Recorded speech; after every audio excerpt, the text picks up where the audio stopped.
Hello everyone. My name is Emily Prochaska. I'm a first year master's student at the University of Georgia, and I'm very excited to be interviewing my fantastic teacher, Dr. Amy Pollard, today. Dr. Pollard, why don't you start by telling us your background, how you started the bassoon, what schools you attended, who were your teachers?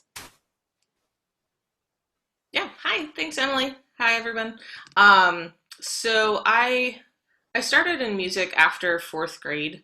I actually started on the flute because they had one, and I have no idea honestly why I picked it. I'm trying to remember any sort of reason, and there really wasn't one. But I was living in Illinois at the time, and they started being kind of early then. And then I moved to the Cincinnati, Ohio area right before sixth grade. And then sometime between seventh and eighth grade, I decided that I was really bored on flute and it was too high. I didn't like any of the people that played it. I was really bored. It's terrible. I hate saying that. And so I wanted to have a challenge and I didn't actually even know what the bassoon was, but they had the word on the wall with the other band, like with the band books. They had a pile for bass, clarinet, and bassoon. And I was like, okay, well, I guess I'll play that. And so I asked my band director if I could, and they gave me a case and a list of teachers. And then I had my first lesson, and that was fascinating. But I have not been bored since. And I love the people that play bassoon, so we're good. And then I finished high school in Cincinnati. I actually studied with Eric Stomberg for the last 2.5 years while he was doing his doctorate at CCM at the time. So I studied with him, and then I went to Louisiana State University for my undergrad and studied with Bill Ludwig there. And at the time, I wasn't really even sure I wanted to do music. Actually, I was planning on going to medical school or going into biomedical engineering or something. But I enjoyed playing bassoon, and I thought, well, if I want to maybe do this for a career, I might as well give it a shot and see how things go. And I'll just keep going until someone tells me I'm not good enough to keep playing. Which, again, like these are ideas of like a 17-year-old that it seemed logical at the time. Um, but I loved it, and I did summer festivals and kept doing more and more stuff while I was in school. And then I went to Cincinnati Conservatory of Music. I went to CCM for my master's degree to study with Bill Winstead, and then stayed there for my doctorate. And then in the middle of my doctorate, I was teaching kind of adjunct at the University of Dayton and at the School for the Creative and Performing Arts in Cincinnati, and then I got hired for a job at Baylor University. So I went to Baylor University in Texas, and I was there a year, and then got a call from University of Georgia, and so then I took that job, and then I stayed. I've been at just finishing my 11th year at UGA, which is kind of crazy. Like time goes very quickly. So, That's um, amazing. and that's about it. So, That's awesome. Well, I'm very happy that you're at UGA. I'm a year at UGA. You've had a pretty diverse career teaching, and you also play with the Cincinnati Chamber Orchestra, the Atlanta Ballet Orchestra. For all of our viewers that are sort of aspiring towards similar career paths, can you tell us what your favorite and least favorite part about this line of work is? Yeah, that's I have lots of favorites. One of the big things, honestly, like I really love teaching. It was something that I didn't. I feel like a lot of my career hasn't been an intentional path. I feel like I didn't start off wanting to do music as a career. And then when I decided to do it, I really wanted to go the orchestral route, and I was preparing for that. And, a teaching opportunity came up. And so I started doing that. And the more I've done it, the more I love it because, being able to work with students and help them achieve their goals and be there for them at a point in their lives that can be really tumultuous and can be really difficult, and helping them make discoveries on the instrument and finding ways to get rid of the roadblocks in their playing, I think is really fantastic. And it's really fulfilling emotionally for me, which is great. And it feels like I'm, doing something that's meaningful for other people, that I'm helping other people, which is great. And I do really love playing. I do. I love chamber music in particular, just because, again, I'm getting to work with people a lot and have those relationships and have a really close knit environment. I love the orchestras that I play in. And just getting to play really beautiful music all the time is pretty fantastic. I have a great job. So I guess like with all of that, the variety of my career is something I love. Like I have a lot of control over what I do, which is nice. And so I can kind of pick and choose opportunities as they come up. I mean, sometimes they don't. I'm not meaning to sound like a total jerk there. Like I get to choose that's not really how it works. But it's nice in that I get a lot of variety because that's, I'm not the type of person that eats the same thing for breakfast every day. I don't really like routine. Hmm. My husband's the opposite. So it's kind of fun. Things that I like the least, my least favorite. I think it's probably, I guess there's two things. It's sort of this feeling that you're never ever there, that you've never reached anything in particular. So even a recital, even though it's like um, a final product in a way, it's still never perfect. And I think that for all of us as perfectionists, it's a really difficult thing to wrap our brains around and to find emotional peace with that. On the other hand, it is something that then can drive you, that you always have work to do, but it's hard because you always have work to do. And so it's difficult to be in a career and in an industry where you feel like you're never done and that you could always be doing more, could always be working harder. And I think that can sometimes be a struggle mentally and emotionally and physically, to try to figure out boundaries for yourself and to find joy and accomplishment in things that you're not 100% proud of, and I think for me, I have a hard time with that. And I think there are also a lot of the industry can breed a lot of insecurities, both in your playing and like comparing yourself to others. And, social media is great, except sometimes it isn't, because you see like the highlight reel of everybody else's life. And you're like, why am I not doing that? Why have I not commissioned a concerto? And why am I not, why didn't I write a book yet? And so it's really hard, I think, for me, because I want to do all of the things and I see the things that other people are doing. And I have a tendency to be really hard on myself to try to achieve more because it's hard to kind of look at your own work as being completed because it never is really. Right, right.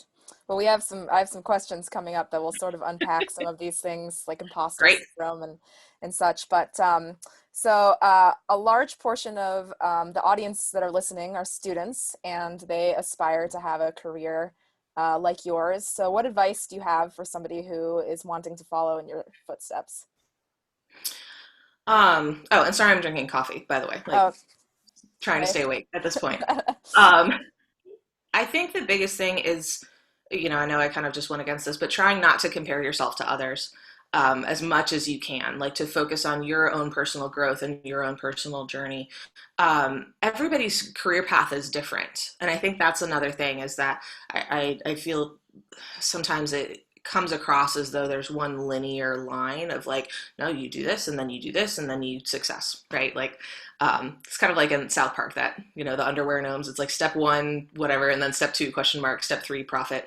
Um, so I feel like sometimes it comes across like that in school and in your studies, you're like, I do these things and then I get a job.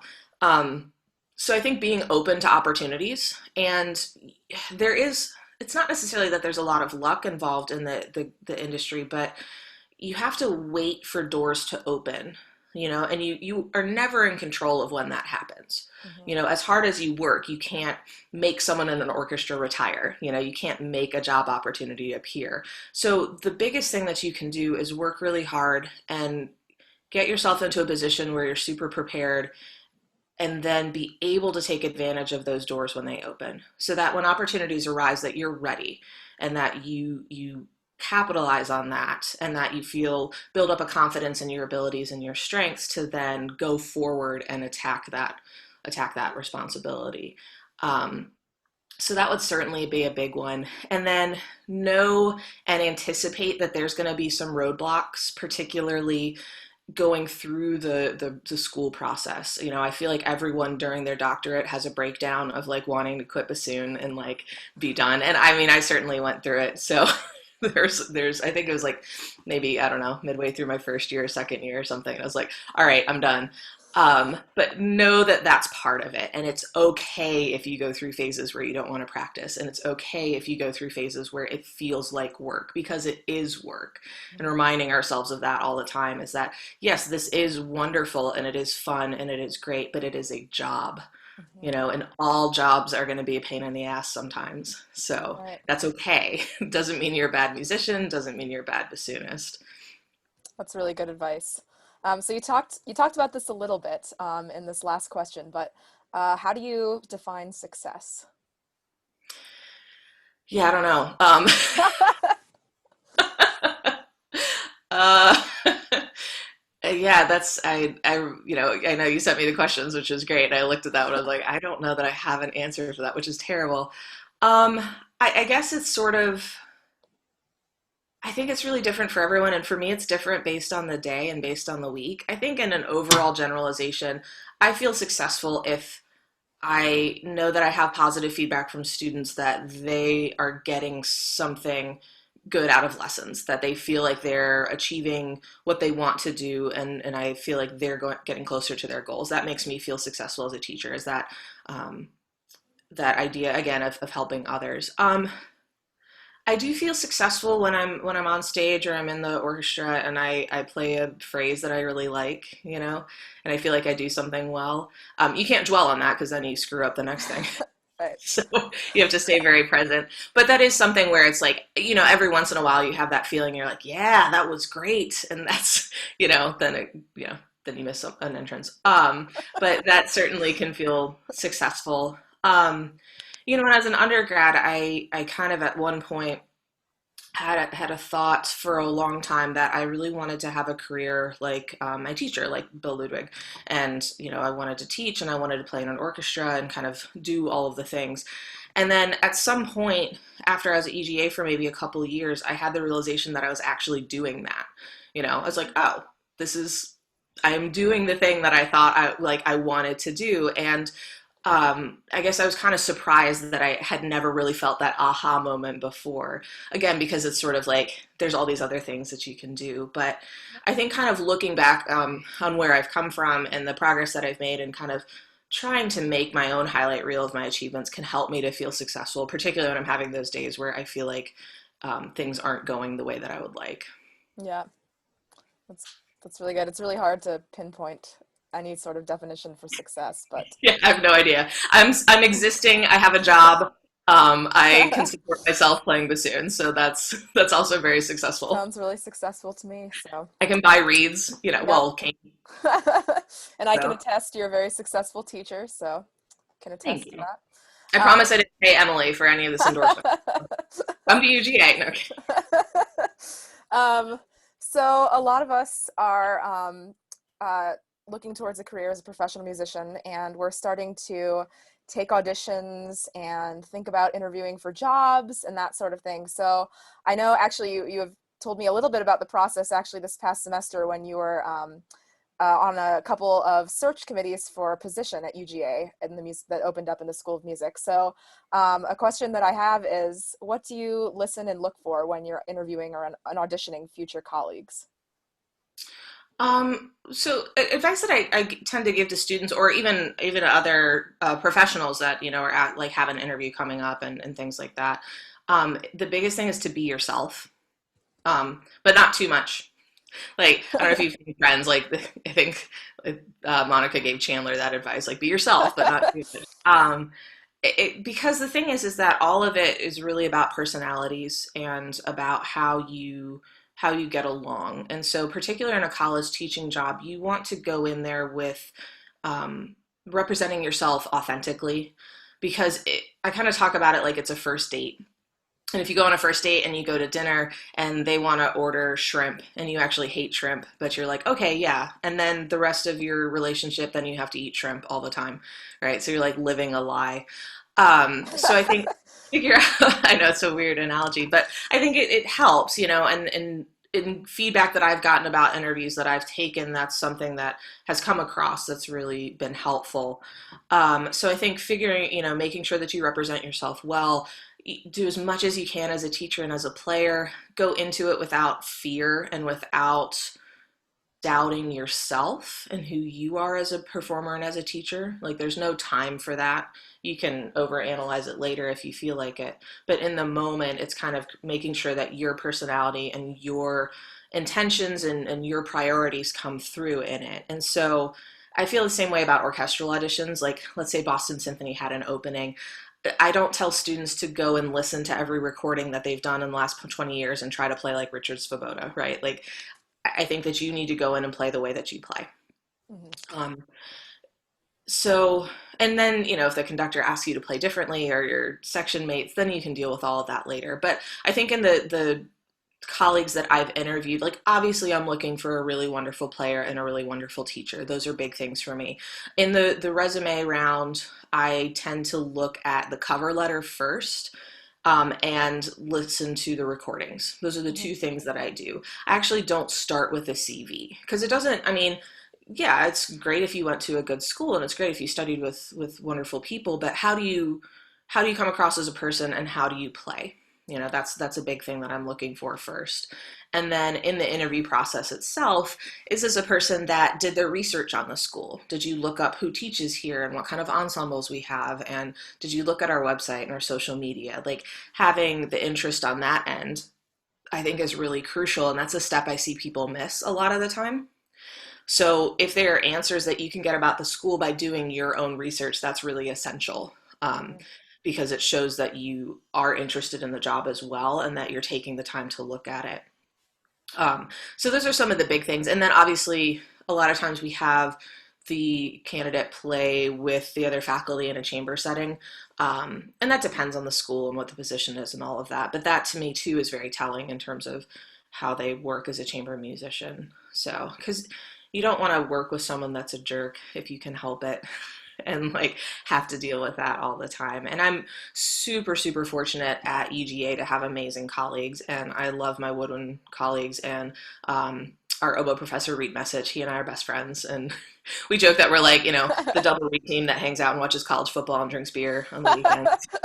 he is So, he is um, great. Yeah, he's really cool. yeah, I mean, he's a phenomenal musician and a really wonderful player, and it's so fun to work with him. And I joke that it works out well because he does whatever I tell him to do. So, in terms of like organization and things, so he just handles, which is good. You guys make a great team. I mean, that the double read Thanks. symposium that UGA puts on every year is phenomenal. For all our audience tuning in, definitely would recommend checking that out in the Yeah, come future. hang out next year, February Yes. 14th. It'll be on Valentine's Day. Oh, whoa. Very I heart exciting. soon. Yeah. Maybe you can incorporate that into the t-shirt design. We had those T-shirts back, and I think it was maybe my first year at UGA when it was just a bassoon symposium. It said Oh, "I really? heart bassoon," so they're That's pretty great. awesome. I think Miguel has one of them. He like was wearing it on an Instagram post recently. I'll have to check it out. That's really cool. Yeah, Um, so, well, that's really good advice. And a lot of us, me included, are thinking about sort of those next steps after school is all over. So thank you for sharing that. So kind of along those lines, we're talking about maybe things that you can do in sort of a successful interview or audition scenario, but what are just some fundamental essential qualities that you think make a good musician? yeah. Also, too, like just a short follow up to that last question. I think it's important for all of our listeners who are in school or starting school or close to ending school, just to be aware that the learning process doesn't stop. Like we as teachers only work with you for a certain amount of time in your life, but your life started before that and will continue after that. And so I'm still learning. I'm still trying to get better. I'm still, reading and listening and trying to improve my skills as a musician. So I think it's really important just to remember that just because you aren't in school anymore doesn't mean that, oh, well, I'm done or I can't learn anymore. Like, absolutely continue to take those opportunities. I think as a musician, the number one quality, I mean, which again is hard and that probably depends on the day, Right. but I think is flexibility. So you have to be a flexible musician in terms of all sorts of things, like styles, being able to play in any style, taking an excerpt and being able to play it at multiple direction really well. So if you're in a chamber group or you're in an orchestra and the conductor asks, or a colleague asks you to do something differently, that you can do it immediately. Mhm. Flexibility of working with different people, working in different environments. I have some really fun gig stories, certainly, about like, you're not going to be in an ideal situation. And so the thing is, and for me too, as a result of that, I try not to have a very rigid warm up routine, because you don't know if you're going to have time for it. I've been in auditions where, they say that you have 10 minutes and they come back 2 minutes later and they're like, all right, we're ready. And those are things, I've also done the first round of an audition in like a boiler room in a basement with a chalkboard like 2 feet in front of me, and I'm like, well, this is, it was a professional orchestra. It wasn't like, you know, the Southeastern Regional Honor Band high school audition. So I think the thing is just being prepared for anything and learning to be okay when things aren't going the way that you thought that they would, you know? Mhm. So being like, all right, okay, we're doing this now. Got it. This is how this is going. Right.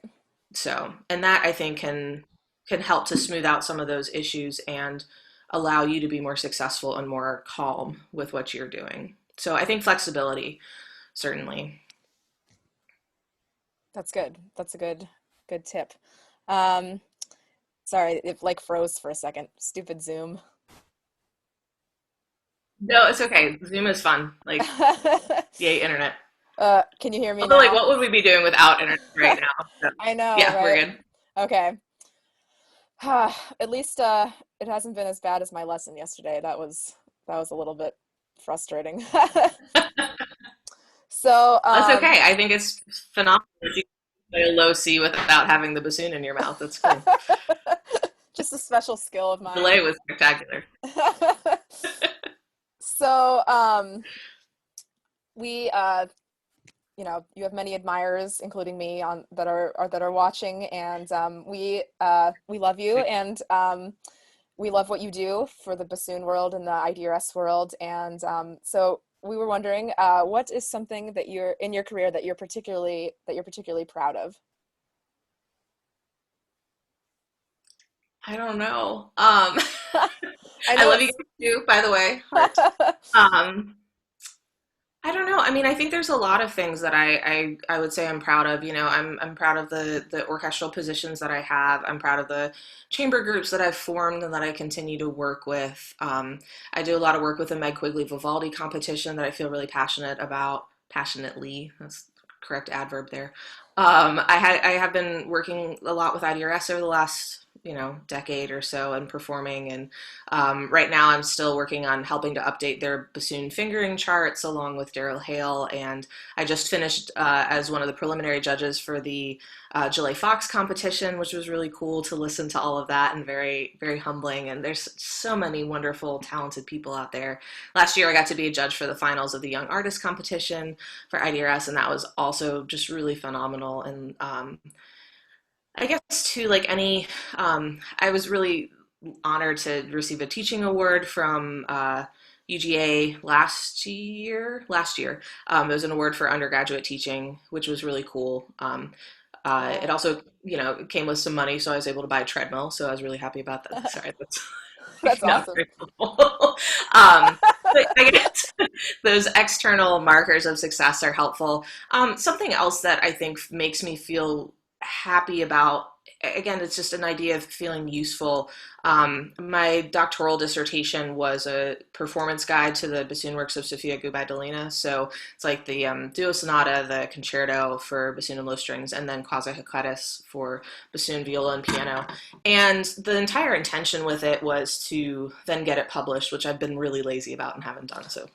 But the intention of it was so that people had a resource of a bunch of fingering options and performance options so that they didn't have to do hours of research themselves, Mhm. and hopefully more people would play it. And so I get feedback sometimes from people that are saying, hey, I decided to play this piece and I've used your dissertation and it's been really helpful.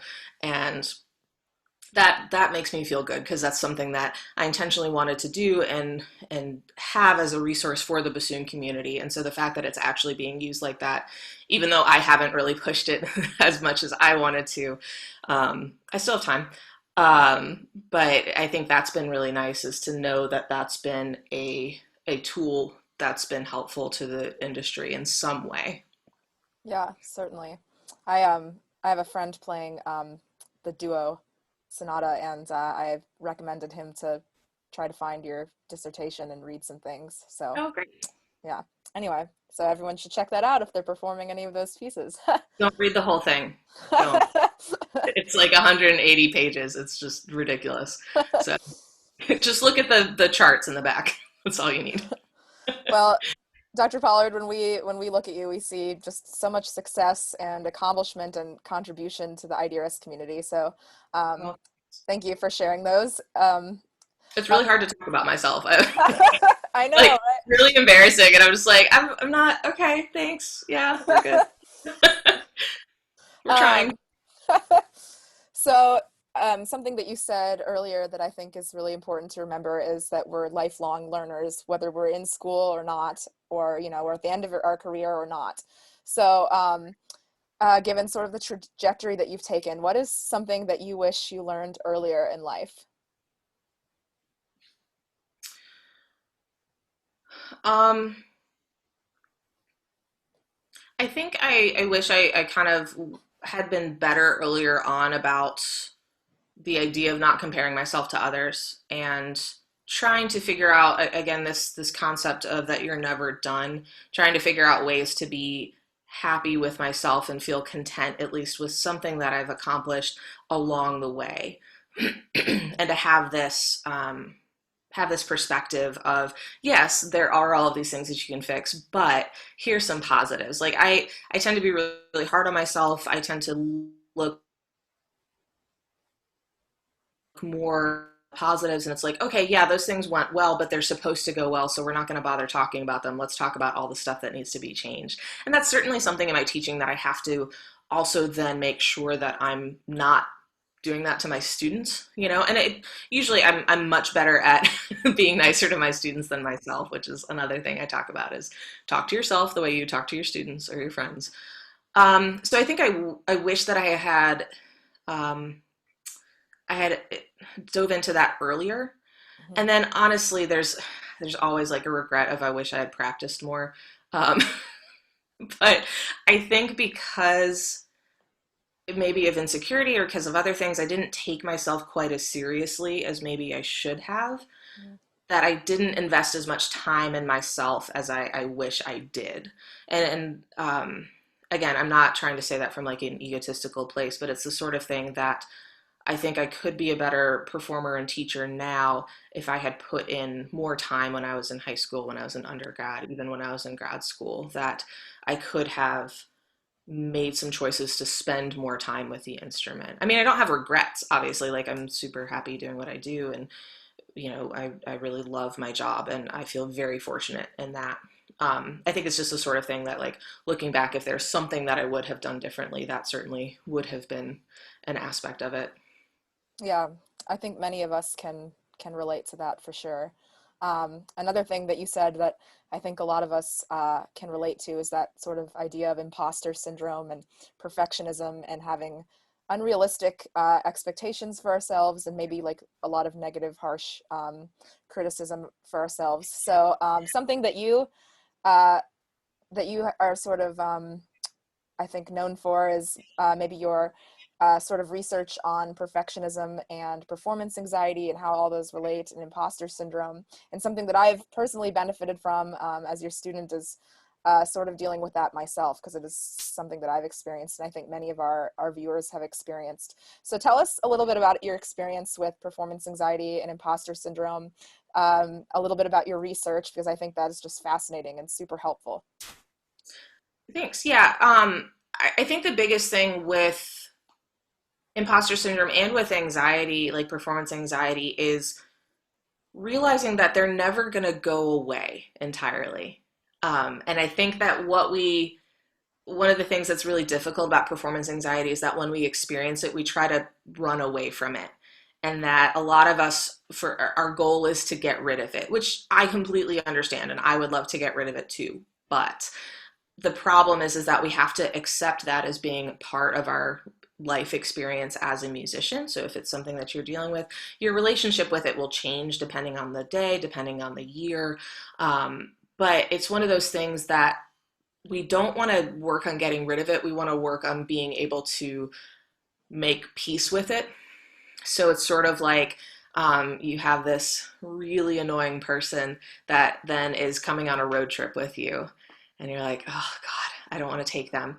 But you're like, okay, fine, you're coming along. I've accepted that, but you're going to sit in the back of the car.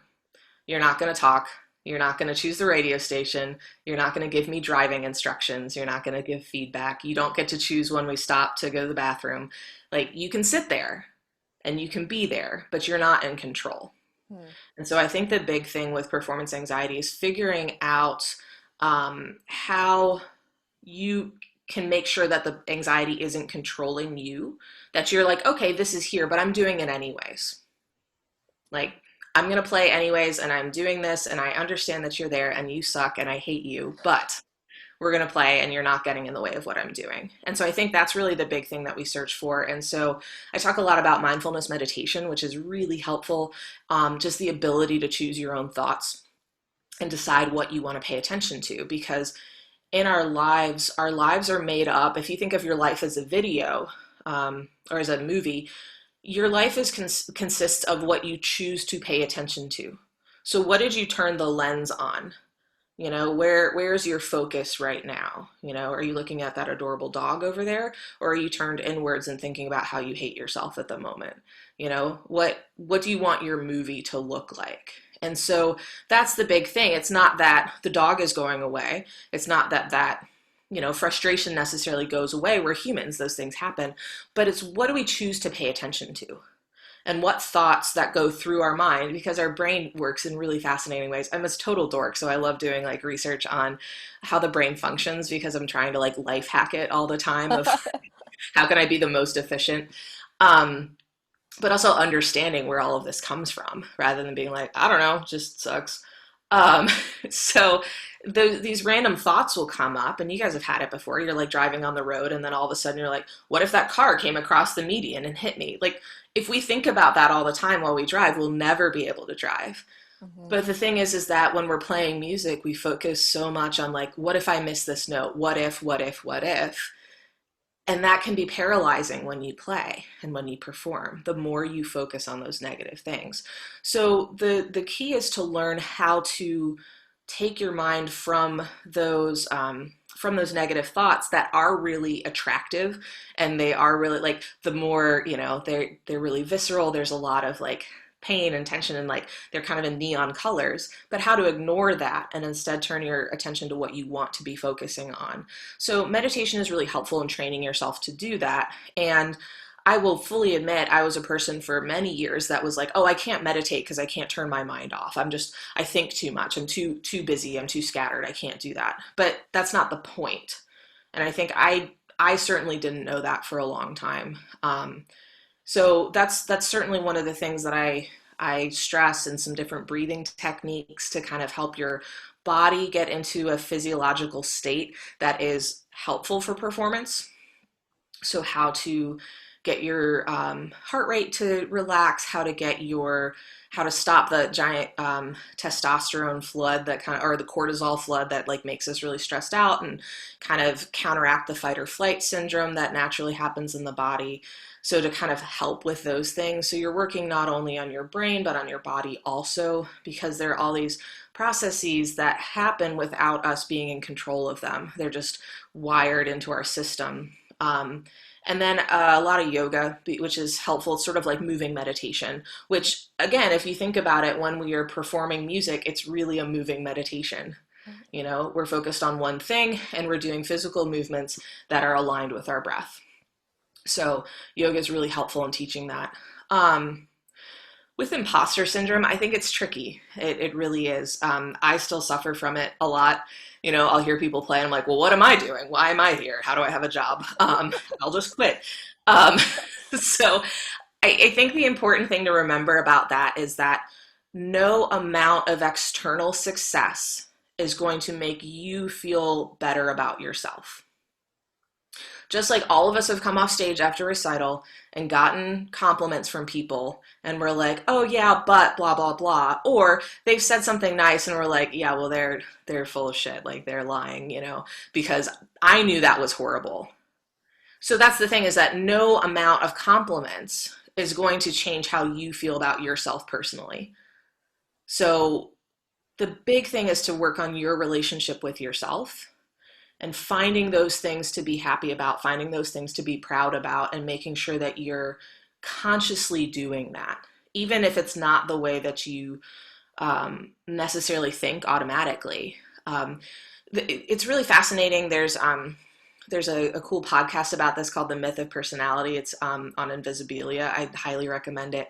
But we're hardwired to think a certain way because we're in a habit of thinking that way.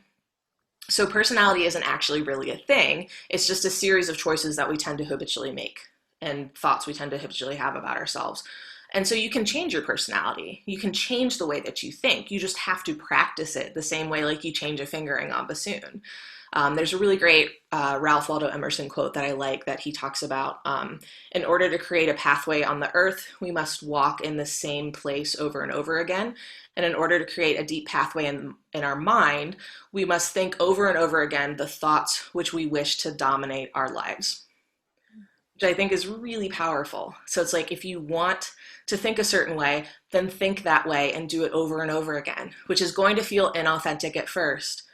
And then it becomes more and more your reality. It's not fake it until you make it. It's the fake it until you become it.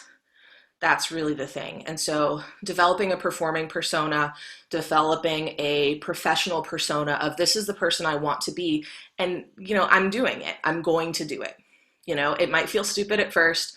And the more you do it, the more it feels like it is a part of you. Like I feel like I have bassoon Amy, that before I go on stage, before I go and teach, when I go into a lesson, I have that personality and those feelings and thoughts about myself.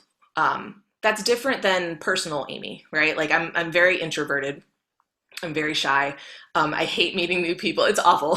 So, but when I'm doing it for professional reasons and I'm doing it like as a career, then I put on all of those things that I need to do in order to be successful. And then I can be tired later and like go into my shell and like have my own alone time to recover, Mm-hmm. But people don't need to know that when I'm on stage. Mm-hmm. People want to hear what beautiful music, and they want to hear how I really feel and what I really confidently feel as a musician, and these phrases and these ideas that I'm trying to express. They don't want to hear my insecurities. They don't want to hear how I'd rather be at home and under a blanket watching Netflix. Like I'm getting to do a lot of that now. So it's not that bad at the moment. But I think that's the big thing, is focusing on your relationship with yourself. Because again, no amount of external success, it's not like, oh, well, when I get 20 compliments after a recital, then I'll feel better. Or when I get 50 compliments or 100. Like, what do you think is going to change your own mind about yourself? Is it something someone else is going to say? No. I'm not saying don't compliment other people. Like, right. That is always nice. Trust me, I always like compliments. It's always a good thing. But if I feel terrible about myself, it's not going to be rewritten by something someone else says. You can use that as a tool. Okay, look at all these people that said these great things about me. They're not idiots. I respect them. I respect their opinions. It's great that they said that. Let me focus on that, and how can I internalize that and feel that about myself? That's really, really good advice. And thank you for sharing that. Yeah. Yeah. And I mean, I think one last thing on that subject, Bill Winstead used to talk about this. It's like the idea, he's like, all of us are faking it. He's like, we don't know what the hell we're doing. He's like, we get up there and we do something and we just hope it's going to be good and we work at it. He's like, but none of us feel confident all the time. And I think we tend to, as students, look at professionals and feel like they have their shit together all the time. Mm-hmm. But we don't. Like we still suffer with the same things that we did as students, and we're still human. And so again, it's one of those things, like, it's okay. It's okay that you have these thoughts. It's okay that you have these feelings. You are enough. like kind of thinking about that as a mantra of like, I am enough, you know, and that can be really powerful and help, is just to have that perspective of like people that you look up to and admire and your performing idols, they still struggle with these things too. Absolutely. That's really hard to remember as Yeah. students. And yeah. Has I have anyone to remind myself that other professionals still right, struggle with this too. I'm like, okay, it's just me. I'm like, no, no, no, Amy, it's not just you. right, right. And you said it's really hard to say nice things about yourself and really hard to compliment yourself or even just say I'm enough, but it's something that we should all try to remember. So Yeah, and this idea of talking to yourself like you would talk to a student or you would talk to a friend. I mean, think about when you practice and think about the feedback that you give yourself and the things that you say to yourself. Would you say that out loud to another human? Yeah, and if the answer not is me. no, if the answer is no, then that's something you have to actively work on fixing.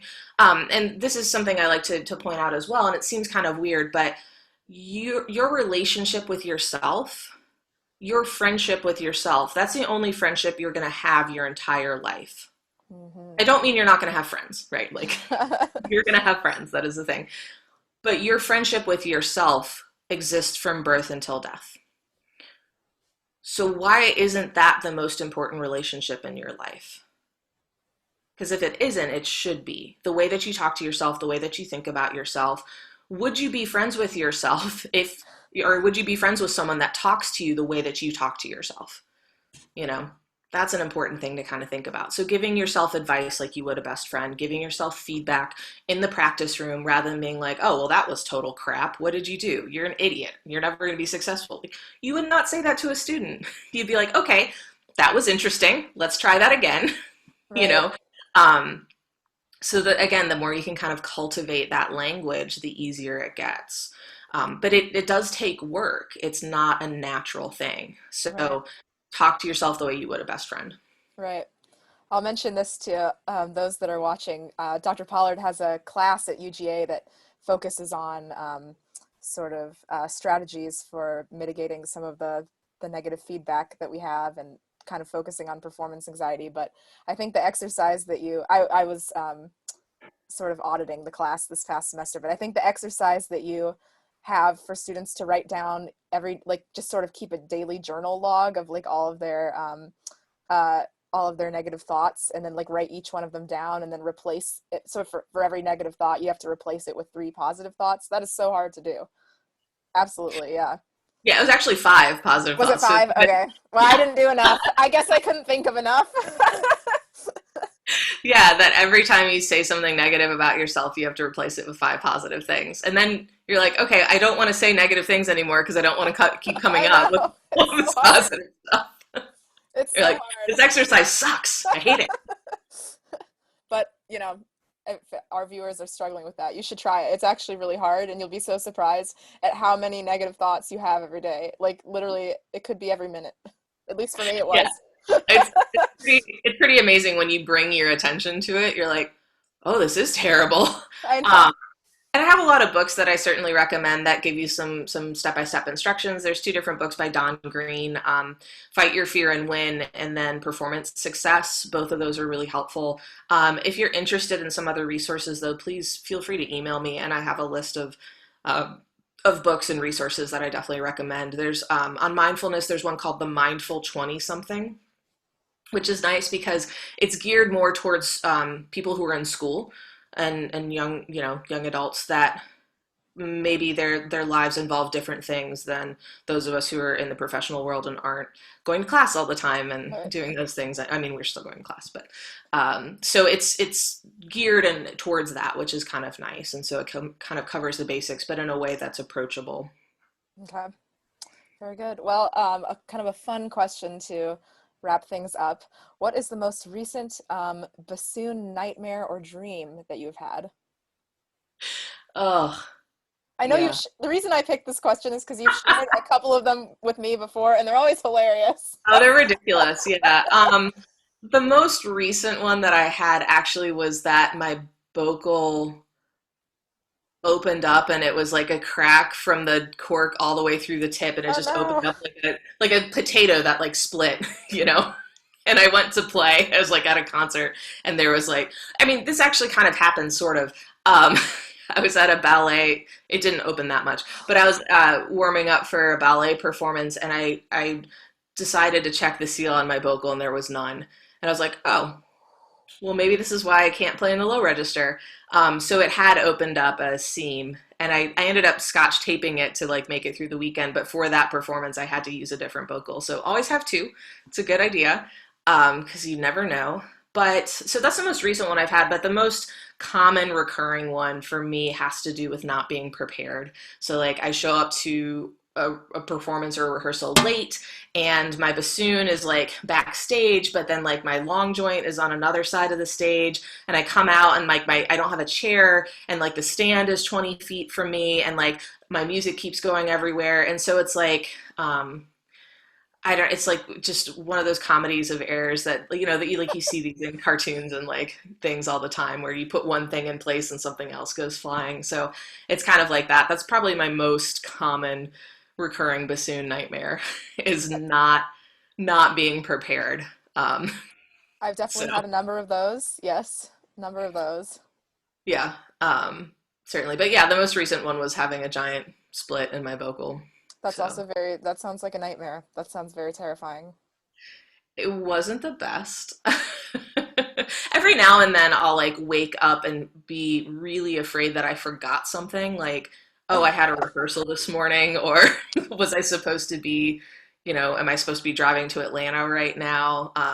Because like Atlanta traffic is horrible, and so if I'm playing like with a ballet or I'm playing with a group that has like a 10 a.m. rehearsal, I usually leave my house at 7, which is not my time of morning. I'm not a morning person. That's another suggestion too, as well as like trying to understand yourself. Like if you work better at a certain time of day, pay attention to that and do your work then. Like don't try to force yourself to be a different person. Like I am not a morning person and I never have. And the number of times in my life that I have said, okay, I'm going to wake up early to go for a jog, the number of times that has happened is like one out of, I'm not going to mention how old I am, but out of that many years, I'm pretty sure it's one that I have achieved that goal. Um, so at some point, much later than I would like to admit, it's much more recent that I've come to this conclusion that okay, I tend to like my brain tends to turn back on and really function pretty well like around 7 p.m. So my practicing is usually anywhere from 7 until midnight. So it's just that's when I think the best and that's when I work the best and get motivated and I feel like I have the most results. And lots of my students are the exact opposite. They're like, I'm in bed at 8 or I'm in bed at 9. And I'm like, nope, that's not me. But then I don't wake up early. Yeah, So just like I have a not. hard time getting out of bed. Like my best sleep is like pretty late in the morning, usually like right before I wake up. So I feel bad. Like I'm never a type of person that wants to get out of bed and is like, yes, here's a day. I'm like, ugh, I just want to sleep. That's me. Um, I feel that. but then after I get going, like usually between like 10 and 1 or 10 and 2 is fine. Maybe 11 to 2, something like that. And then I go through a period in the afternoon where I totally want to nap. I think I should just move to Europe and like where like the siesta is like part of the daily activities. Like I'm so on board with that. Or like in Spain where they start eating dinner at 10 o'clock. That's normal dinner time in our household. I'm very grateful that my husband is also a night owl. Um, so, um, but I think it's just figuring out when you work and then going with that so that you don't, you're not trying to swim uphill. Right. Wait, that doesn't make sense. Swim Swim upstream. upstream. Awesome. Swimming Speaking uphill of is also mornings, hard. Yeah, it's 11 a.m. now. now it's 11 So a.m. You think I would be making sense at this almost. point, but Hey, not so. we're on a coronavirus schedule, quarantine schedule. Everything is reversed. I don't have a schedule. It's not a thing. I know. Yeah, no routine.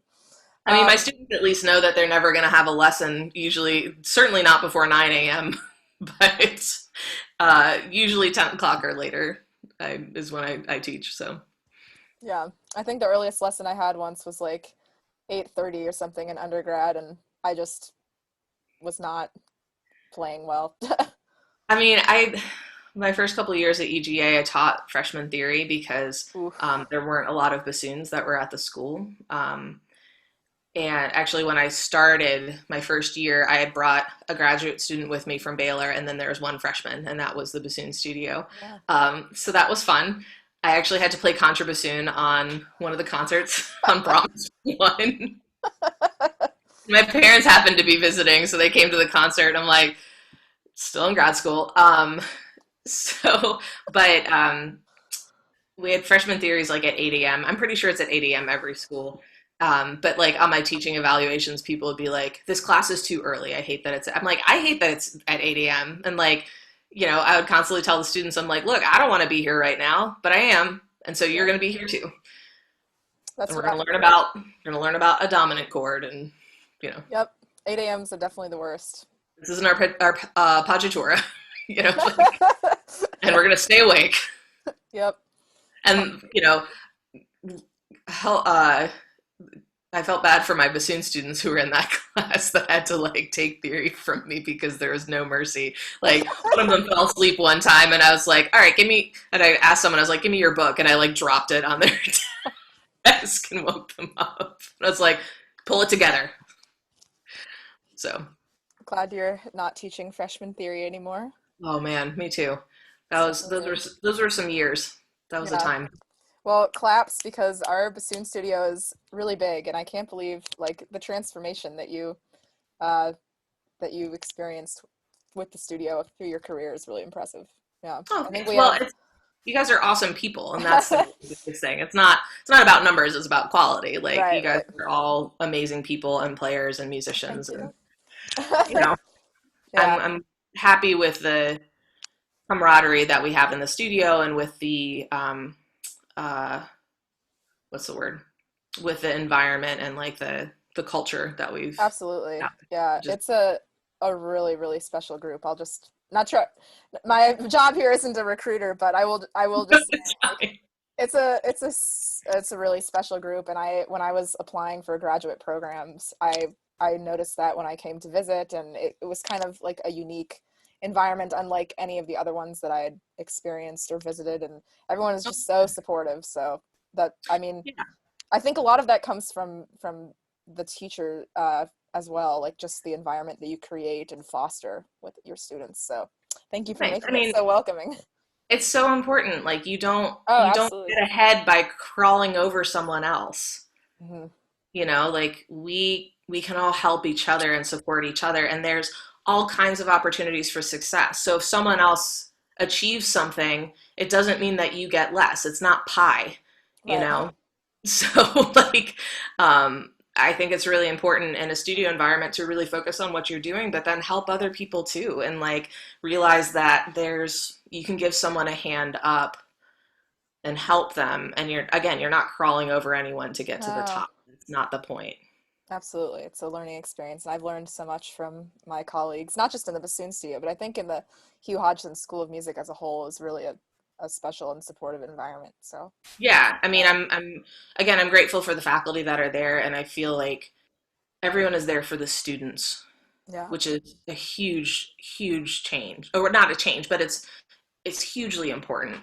Like Yeah. that everyone has that perspective, and it's not like, well, I'm teaching to make money, but then I'm more focused on my solo career. It's like everyone puts education and the welfare of the students at the top of the priority list, which I think is huge. Yeah, really important. So, well, I don't want to keep you all day, but we certainly learned a lot, and I know I could talk about bassoon and things for hours. But for everyone that has tuned in, what is one thing that you hope others will gain from listening to you today? I know there's like so many more than just one thing. Like I've learned so much. I don't, I mean, I guess if there's anything that can help you and that resonates with you personally, and if it's something that you need to hear right now in your life, I hope that can be the thing, because Yeah, really, as on our life journey, we have points at which certain things if it comes to us at the right time, we're like, okay, yes, that's fantastic. So hopefully there's something that can help you and that you can take as you go forward. So, and if anyone has any questions, please feel free to email me, or friend me on Facebook, send me a message, whatever. I mean, you can find my email on the UGA website, but I'm always happy to help. So yeah. Well, thank you so much for talking with me today, Dr. Pollard. I wish this could have been in person in Athens, but it was nice to see you and talk about bassoon. Good to see you too. Yep, I'm gonna go ahead and say goodbye. We'll pause the recording here.